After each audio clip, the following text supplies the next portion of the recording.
आप डिफाइन करिए energy. Energy is what I and you are made up of. इसका मतलब कि जब हम कुछ सोचते हैं, बात करते हैं, कुछ एक्सपीरियंस लेते हैं, तो वो एक्सपीरियंस कभी मरता नहीं है। It can not die. क्यों?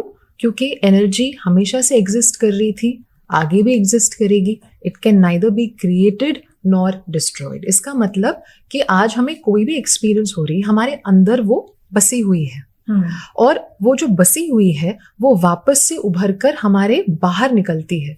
तो हमारे आसपास भी सब कुछ एनर्जी है। क्यों? क्योंकि जैसे मैं आज आपके सामने बैठी हूँ, हम बात कर रहे हैं, आप मुझे एनर्जी दे रहे हैं, मैं आपको एनर्जी दे रही हूँ, राइट? तो हमारे बीच में जो एनर्जी एक्सचेंज है वो सिर्फ हमारे फिजिकल बॉडीज तक सीमित नहीं है। हमारे आसपास भी, जैसे आज हम इस चेयर पे, सोफा पे बैठे हैं, इस सोफा में भी हमारी ऑरा नजर आएगी। क्यों? क्योंकि मेरे थॉट सिर्फ मेरे शरीर से लिमिटेड नहीं है, सब जगह है। तो अगर हम क्वांटम फिजिक्स और साइंटिफिक एस्पेक्ट से भी देखें, सब कुछ एनर्जी है। क्यों? क्योंकि सब कुछ वाइब्रेट कर रहा है। तो आप जिसको एनर्जी बोल रहे हैं वो एक्चुअली सिर्फ एक वाइब्रेशन है, आपकी कंपन है जो ऊपर नीचे जा रही है, up and down, up and down, up and down. अगर आप एक माइक्रोस्कोप लेकर आपके आसपास चीजों को भी अगर आप माइक्रोस्कोप के अंदर देखें, स्टडी करें, तो आपको ये नजर आएगा कि कुछ भी स्थिर नहीं है, नथिंग इज स्टेबल। तो ये जो वाइब्रेट कर रहा है, जो कॉन्स्टेंटली इन मोशन है, उसको हम बोलते हैं एनर्जी। और ये आपके बॉडी में भी एक मूवमेंट ला रहा है, उस मूवमेंट को हम बोलते हैं कंपन यानी वाइब्रेशन। तो जैसे ही एक थॉट आता है, एक मूवमेंट होती है। मूवमेंट क्यों है? मूवमेंट इसीलिए है क्योंकि एनर्जी ऊपर गई या तो नीचे गई, डिपेंडिंग ऑन वो थॉट क्या था।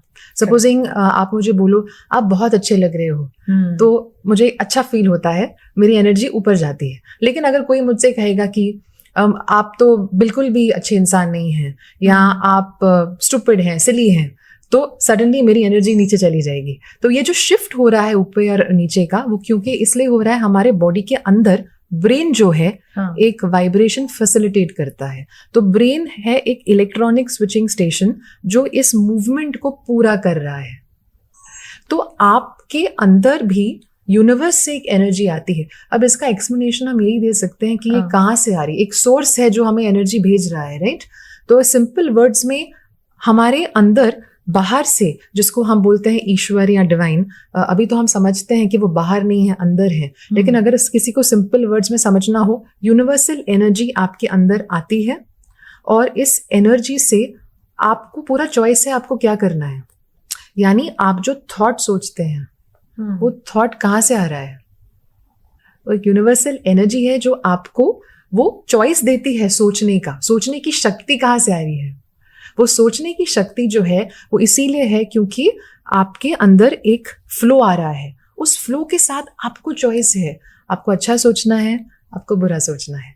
अब आप अच्छा क्यों सोचते हैं? हो सकता है आपका पास्ट एनवायरनमेंट अच्छा हो, आपके थॉट्स ऑटोमेटिकली आज अच्छे हैं। हो सकता है आपका पास्ट इतना प्लेजेंट नहीं हो, इससे आपके थॉट्स भी शायद इतने प्लेजेंट नहीं होंगे। So every person has a choice what to do with the energy that comes into them, and that determines their vibration.